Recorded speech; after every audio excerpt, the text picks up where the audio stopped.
Hello and welcome to the Rundown. Capcom says we're too old, and that's why the past few installments of the Resident Evil franchise have flopped.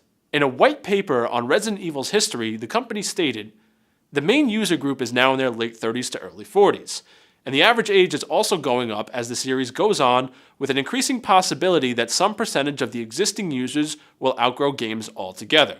I'm sure it's nothing to do with the fact that they have removed most of the survival horror atmosphere that the series was known for, in favor of gigantic guns and explosions. Not that Chris Redfield looked at any of them, because cool guys don't look at explosions. The problem, as Capcom sees it, is that the core market for Resident Evil has aged, along with its franchise.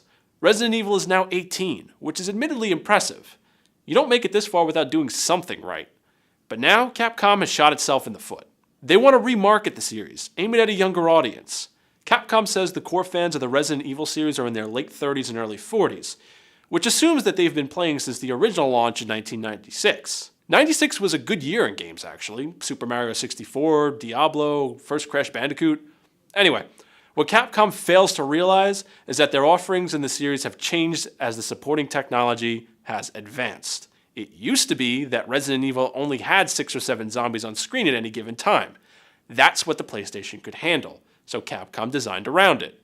These days, any modern zombie game sends dozens if not hundreds of bodies at you, and Capcom's games have followed suit.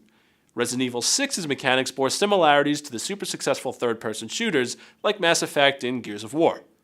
And in the process, the games became less about the struggle to survive and all about blowing things up. Now the problem with this, whether you're a Resident Evil fan or not, is that the market is already saturated with plenty of other titles utilizing the same formula. So why should we, the younger demographic, buy Resident Evil 6?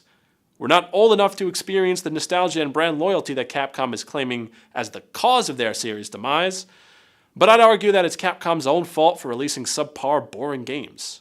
Honestly, I'm not a particular fan of any of the Resident Evil games, but I do remember playing Resident Evil 4 years back. A lot of the game didn't make sense.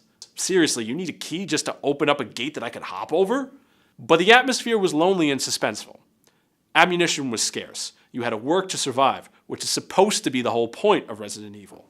Somewhere along the way, Capcom forgot that. They tried to appeal to action gamers, and in the process, forgot why the past games were even loved. Thanks for joining us. You can follow us on Facebook and Twitter at IBTimesTV.